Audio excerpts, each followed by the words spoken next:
Welcome to the channel. This is going to be my overview slash review of Silo Season 2, Episode 9. Um, yeah, this is the second last episode. Next week's episode will be the final of the series season in this series. I believe they've already started shooting or completed shooting Season 3, so we're good to go. I'm hoping they'll immediately move on to Season 4. But so Yeah, I'll go through the story. What did I think of this episode? I thought it was very good. I know there's people who have complained in the chat or commented on some of my videos that they think the show's slow and pokey. I agree that the pacing is slow, but it's still telling a story. It's still building to a conclusion. It's still building to a climax. It's peeling away the layers of the onion to reach the center. And they don't need to necessarily rush it. Sure, some of the scenes they spend more time on than they really need to. You still have to show some stuff, but yeah, it's good. As far as I'm concerned, the whole series is good, but this episode is good. It answers some questions that we've had, but unfortunately, with this show, when they answer one question, they open up another one. So you're always one step behind. So, anyways, the episode starts and you see kind of I don't know, a farm, not really a farm, but a small habitat area. And there's a baby there and this young boy. So these are the people that Jules is having to deal with. And after that, it rolls straight on into a flashback, which shows season one, episode one, when Jules gets into the Bunker 17. So you watch the people watching Jules struggle out of her white suit, and you see them watching her while she's trying to get across the gap towards where IT is, and it shows them actually when she's swinging back and forth, cutting the rope. So okay, we know that they did it. There's a question answered. These people. And their kids, basically. We learn that they're kids. There's a baby, a young boy, two older kids, and then a third sort of uh, teenager to 20 something um, who's always getting abused by the other two who are kind of a couple, and that's where the baby came from. They call her Eater because, food's paramount to their survival. So anybody that they think is kind of useless um, is not treated very well, and she doesn't get treated very well. So you see Jules falling into the water, and you do see the guy actually, you could say, saving Jules' life because he throws a big plastic container into the water, and that is something that in episode one Jules hung on to when she was thrown into the water.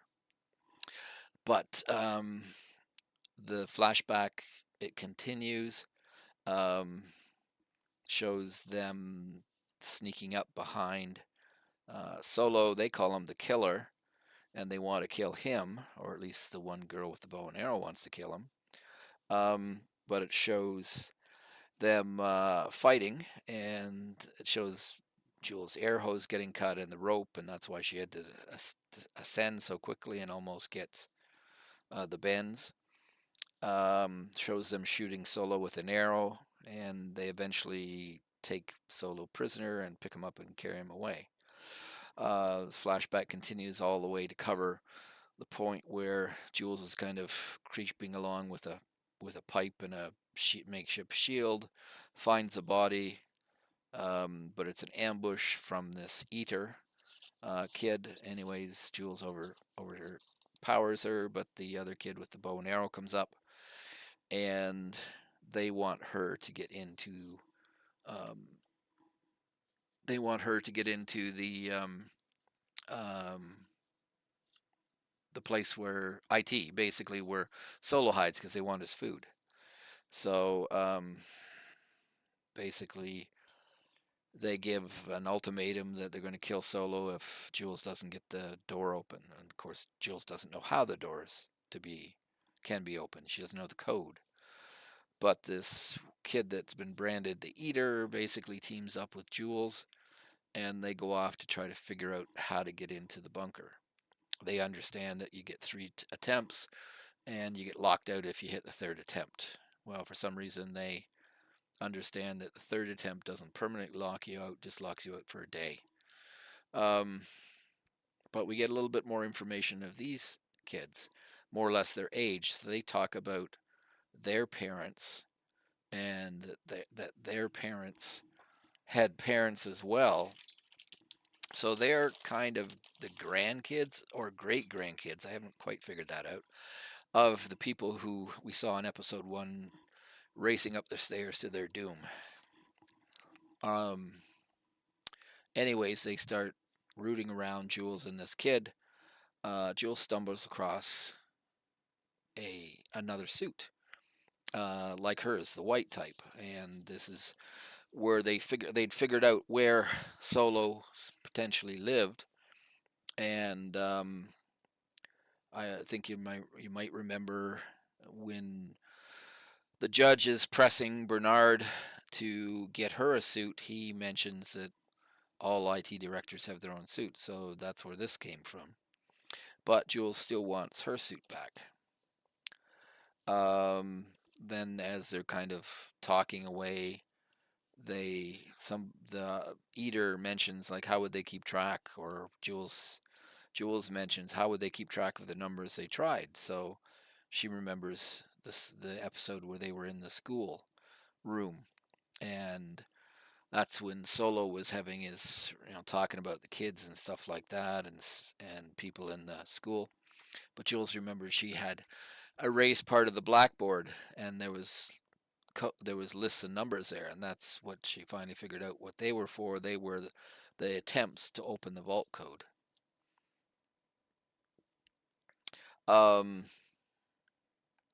but as they go on, Jules finally realizes the Solo story, that he was only a kid when the original rebellion takes, and she figured out that he must have been about 12 years old. So she has sort of a about face.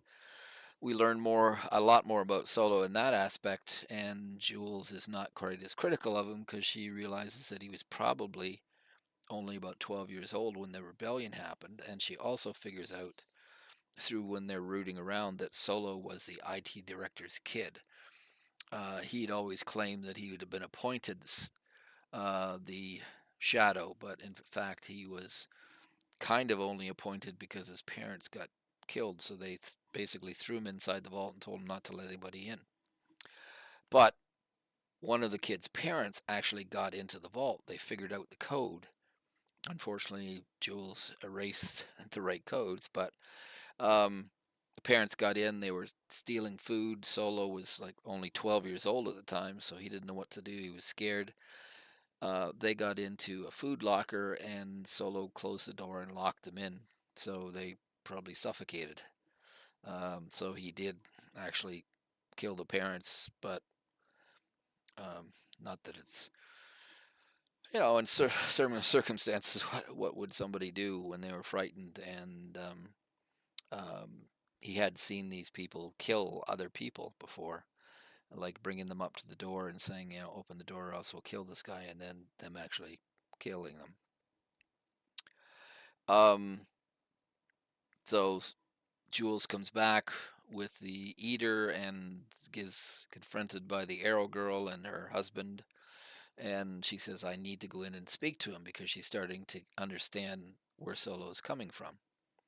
So again, their deadline for killing Solo is approaching, but they let him in mainly because the young man basically doesn't want to kill anybody, and he's sort of sympathetic to letting Jules in, whereas his girlfriend with the bow and arrow is pretty bloodthirsty to a certain, just wants to kill everybody, maybe understandable in the circumstances. Anyways, Jules kind of starts telling Solo basically his own story, and she understands, and it's okay what he did, it makes sense, and that kind of stuff. So she finally talks Solo into letting them into the vault. Um, when Jules is explaining to the bow and arrow kid what happened, they sort of understand that maybe Solo didn't murder their parents, maybe directly, but so they kind of notch it back a couple of points in the hostility scale. But Solo takes them to the vault, opens the door, and they come in, and it's basically the same IT area that we saw Lucas go into and where he was registering with Bernard. We see all kinds of neat stuff, models and bird models hanging from the ceiling and all this stuff. And this basically was where Solo lived. And he shows them a boat that he was building the model of. So this is where he's been living for most of it. They take him in, and he takes them in another door because he said rather than giving them food, he'd give them ice cream, which he figures they'll like better. But then you see sort of the secondary room with all the books in it. So he's got probably some kind of exact copy of what Bernard had over in Silo 18. Anyways, the kids are all mesmerized with everything. Even Jules is somewhat taken aback by stuff there because it's stuff that she's never seen before either. Um, but he eventually ends up giving Jules her suit back. And that's kind of the end for those people in Silo 17. So we did learn most of Solo's backstory. We learned about who the attackers were in Jules' attackers were. They were these kids. We learned their backstory. Um, so yeah, we get a lot more information along that aspect.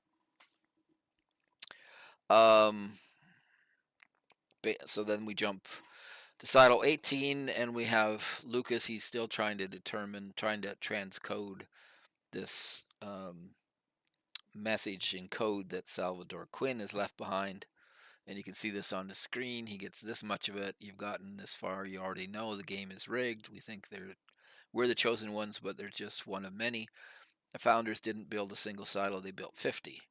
And Lucas tells that to Bernard, and Bernard says, yeah, okay, it's kind of, actually there's 51, which is something that corresponds to the book. There is 51 silos, not just 50 that they had discussed previously. Bernard says he doesn't know why there's 51 and not more, and he doesn't understand what's going on and what the plan is, but he does know a lot of stuff. He says all IT heads and their shadows know about the 51 silos. Um, so he tells Lucas to continue on, and Lucas does. And he again is getting some of this stuff from Salvador Quinn, but he sees a mention of Safeguard. So there's a new question that pop up. What is Safeguard? Now, I think I know what it is, having read the books, but we haven't got any indication yet to know exactly what Safeguard is. Probably not good. But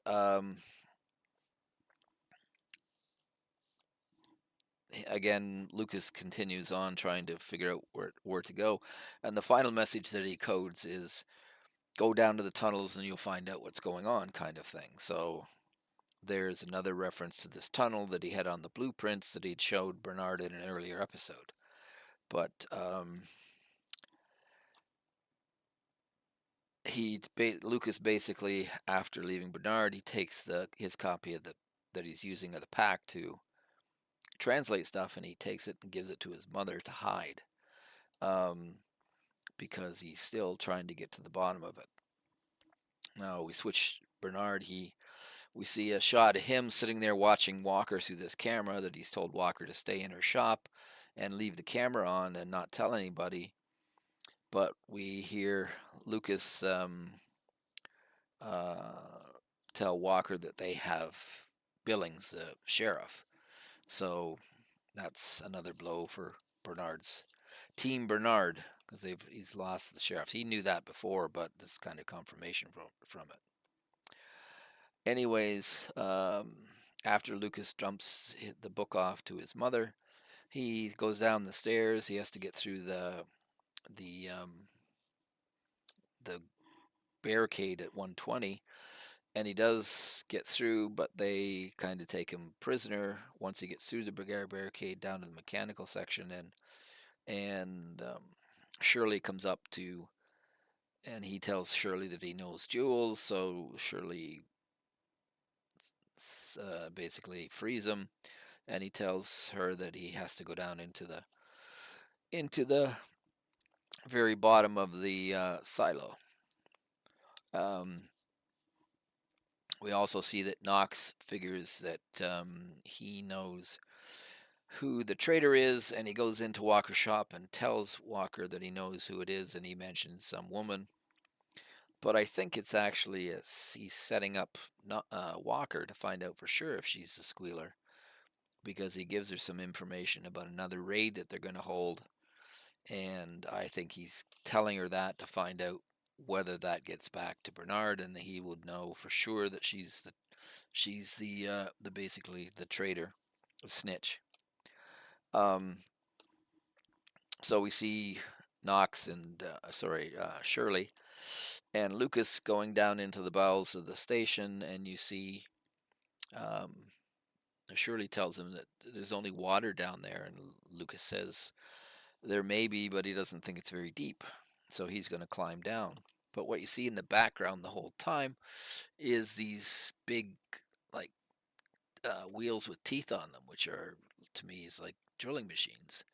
So, um, yeah, it's interesting stuff that he's seeing down there. Um, but he keeps going down, and he gets down into the water, and eventually um, he basically finds out that it's only knee deep. So he takes his flashlight and he starts walking across, and sees a tunnel, an actual tunnel, and he goes down the tunnel a bit, and then there's a door there, and just when he here's the part here where he gets discovered. Now, I thought at first it was the AI that he sort of signed in when Bernard first took him in, but it sounds much more like people talking to him. And this person says that there's only three people that have made it this far. One was Salvador Quinn, of course. The other one was Judge Meadows, the one that Bernard murdered. And now we understand what the big secret was, that she could never tell Bernard, and she always seemed to be holding something back. Well, this is probably what it is, because this voice tells Lucas that he can never tell anybody or else they will trigger safeguard. So again, we don't know what safeguard is, but it's got to be something pretty devastating. And then the final person that got this far was George Wilkins, which I believe that's the name, I know the name of Jules' boyfriend or partner at the start of the series was George, and I think it must have been Wilkins. So that's kind of the secret that he was holding. Um, and then the voice says to him, "You do know what safeguard is?" And Lucas says he does. And yeah, and I think I know what it is too, but I don't know if he actually really knows, but he says he does. So yeah, that's kind of the main episode ending there. In that this is the big thing. We will trigger safeguard if you tell anybody, kind of thing. So we have our ultimate cliffhanger there. And then the only other thing we really have is Billings, and of course Billings is talking to his wife, and he talks about the page, and he talks about how important it is, and he actually shows it to her. Um, and his wife tells Billings, the sheriff, that he should reach out to Sims's wife because she was the one that saved Walker, Shirley, Knox, and head of supply. I don't know what the woman's name is, but that's, anyways. Um, so he goes up. He gets a message on his computer to go up to the barricade. He goes up, and it's Sims. So he shows Sims the page, and Sims takes the page back. He gives the page to Sims, and Sims takes it back and shows it to his wife, and they're there. The two of them discuss whether they believe it or not and what this may lead to. The other final bit of information that we get in this episode is that something that we had saw earlier when Jules goes out. There was like a picture of Bernard holding a key that said 18, which obviously they're in 18, but it was flashing, and he went into a particular room. And Billings tells his wife that you know this is something that had happened before. So here's where they mention find the tunnel. So Salvador Quinn is directing him to find the tunnel, and he'll get a confirmation. So ultimately, he knows what's going to happen when Lucas goes down there. But yeah, so Sims tells his wife that he saw Bernard goes into the server room when this key's flashing, and that um, their his wife kind of suggests potentially. So here's the doorway at the end of this tunnel when he got down to the basement and found the water, and the light is the voice in the light. So there's George, I believe, and there was the judge quickly. So this is Lucas being confronted by the big voice. So they still don't know what's in the server room. So here, yes, do you know what the safeguard is? And he says he does. Uh, so he will then probably end up coming out and not being able to tell anybody, even Bernard, what he has found down here. So, anyways, that's the end of the episode. Again, it's a good episode, building towards the end. We found out why the judge here, who's talking to Bernard, why she never told him why she quit being his shadow. Well, it's because of these guys in this tunnel that Lucas gets into, and basically we find out who the attackers of Jules are. We find out a lot about Solo's background story, etc. So a lot of information, but the big thing will be the safeguard and whether it will get triggered, and what the result of that will be. So next week will be episode 10, the final episode. It should be very interesting to find out whether Jules does in fact get back to Silo 18 and whether they'll let him in. At one point, Solo had said he wanted her to turn on the pumps because, and Jules kept saying, well, I'll come back. And he was kind of very politely saying, yeah, you might not get back. So we're going to have to find out whether, in fact, Jules will be let into 18 if she shows up at the front door. Um, and again, we're having problems with, again, Sims, Billings' wife, Sims' wife, all of them, and then the bomber have all seen the picture from the book. They all think potentially that it's safe to be outside, and that is what doomed Silo 17. So, um, yeah, it's definitely coming to the conclusion. So next week we need to find out if Jules gets back in. We need to find out what's happening with the riot and what safeguard is and if it actually gets triggered. Now, part of where the show differs from the book is there's no tunnel like that, no confrontation with Lucas in the books. They had a different means of doing it, and yeah, so that makes me think that maybe they're not going to have much in book 2 in the show. They don't want to step back and do a prequel kind of thing. But um, yeah, that's it. Good episode. Good penultimate episode leading up to the final. Um, we know more or less what's going to happen in the final, so we just have to see it come to life. Okay? Thanks.